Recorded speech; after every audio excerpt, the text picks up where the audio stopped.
당신의 미소에 마법 같은 변화가 일어납니다.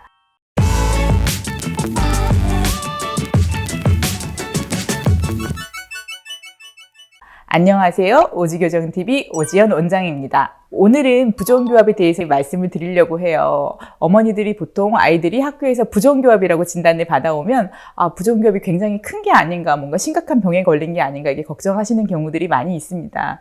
그런데 부종교합은 사실은 치아가 하나만 틀어져 있어도 부종교합이라고 합니다. 부종교합은 크게 1급, 2급, 3급 이렇게 나뉘는데요. 1급 같은 경우에는 위아래 턱 위치는 그대로 맞는데 치아만 틀어진 경우, 2급 같은 경우에는 위에는 정상인데 아래턱이 많이 짧거나 아니면 반대로 아래턱은 정상인데 위턱이 좀 많이 돌출이거나 위아래 간격에서 위가 더 많이 나와 있는 경우를 2급 부종교합이라고 하고요. 3급 부종교합 같은 경우에는 위턱은 정상인데 아래턱이 주걱턱으로 나와 있거나 아니면 아래턱은 정상인데 위가 성장이 모자라서 거꾸로 물리거나 하는 경우를 3급이라고 합니다. 그래서 부종교합이 1급인지 2급인지 3급인지는 부종교합의 심도를 나타내는 게 아니라 각각 턱의 위치에 따른 부종교합 양상을 나타내는 지표입니다. 보통 이제 어머니들이 나는 우리 아이 얼굴이 굉장히 마음에 드는데 뭐 어디 치과에 가면 무턱이다, 이제 혹은 주걱턱이다, 이래서 그거를 문제라고 하는지 이제 이해를 못 하시는 경우들이 가끔 있습니다. 근데 무턱이나 주걱턱이나 이런 거는 저희가 이제 그 2급인지 3급인지 양상을 되게 쉽게 설명드리기 위해서 설명을 드리는 거고요. 실제로 이제 뭐 무턱이든 주걱턱이든 위아래 얼굴하고 밸런스를 잘 이루면 이제 미용적인 큰 문제는 없습니다. 하지만 치아라고 하는 거는 이제 위아래 턱뼈라는 판에 붙어 있기 때문에 위아래 턱뼈 차이가 많이 나면 위에 치아하고 아래 치아가 맞지 않는 현상이 일어나고 이제 이거를 부종교합이라고 합니다. 이렇기 때문에 치료가 필요한 상태가 됩니다. 그래서 만약에 아이가 뭐 특별하게 위아래 교합이 맞지 않거나 턱뼈 차이가 안 난다면 가까운 교정치과 찾아가셔서 이제 진단을 받아보시고 어떻게 치료하면 좋을지 혹은 더 지켜봐도 되는지 이제 확인을 해보시면 도움이 될 것 같습니다.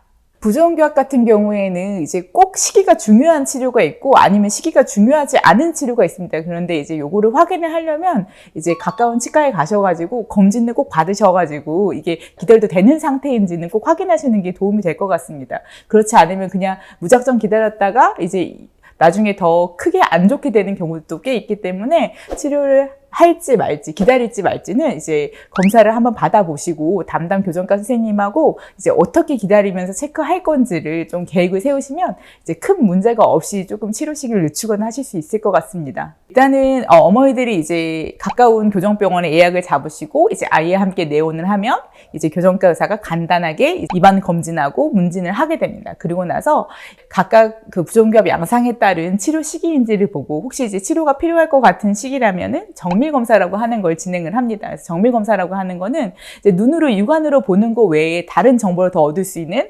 엑스레이, 입안 사진, 이제 위아래 본을 떠서 모형을 만들거나 아니면 이제 스캔을 떠가지고 이제 치아 모형 시뮬레이션을 해볼 수 있게 됩니다. 그렇게 하고 나서 이제 교정과 의사는 환자하고 이제 보호자분이 돌아가신 다음에 정밀 분석을 이제 진행을 하게 됩니다. 정밀 분석은 아까 찍었던 그 엑스레이 가지고 이제 컴퓨터에 올려서 분석 프로그램 분석을 하게 되면 우리가 마치 뭐 피 검사 같은 걸 하면 수치가 나오는 것처럼 실제로 교정 정밀 검사 프로그램으로 이제 분석을 하게 되면 위턱이랑 아래턱 밸런스라든지 아니면 위아래 치아 각도라든지 이런 게 정상 범주에서 얼마나 많이 벗어나 있는지를 확인을 하게 됩니다.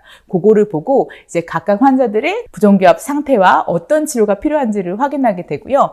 가끔은 이제 어머니들 가끔 놀라시는데 손가락 사진을 왜 찍나요 하는 경우가 있는데 손가락 사진은 보통 이제 저희가 쉽게 성장판을 볼 수 있는 사진입니다. 그래서 이제 교정치료가 이제 각각의 부종교합마다 이제 적기가 다르기 때문에 보통 성장판 사진을 찍어서 보통 어린이들 같은 경우에는 성장이 어느 시기에 왔는지 그거를 확인을 하고 이제 적절한 치료 계획을 세우게 됩니다. 그러고 나면 나중에 이제 잡아드린 약속 날짜에 이제 보호자분하고 환자가 와서 이제 교정과 의사가 준비한 치료 계획을 설명을 들으시고 그 다음에 이제 치료를 할지 말지 아니면 기다릴지 결정을 하셔가지고 치료를 하기로 결정하셨으면 이제 어떤 장치로 들어갈지 제대로 설명을 들으시고 그 다음에 이제 치료 진행의 스케줄을 따라서 치료를 받으시면 될 것 같습니다. 오늘은 부종교합에 대해서 설명을 드렸는데요. 더 궁금하신 내용 있으시면 댓글 달아주시고요. 다음에 더 좋은 콘텐츠 가지고 찾아오겠습니다. 감사합니다.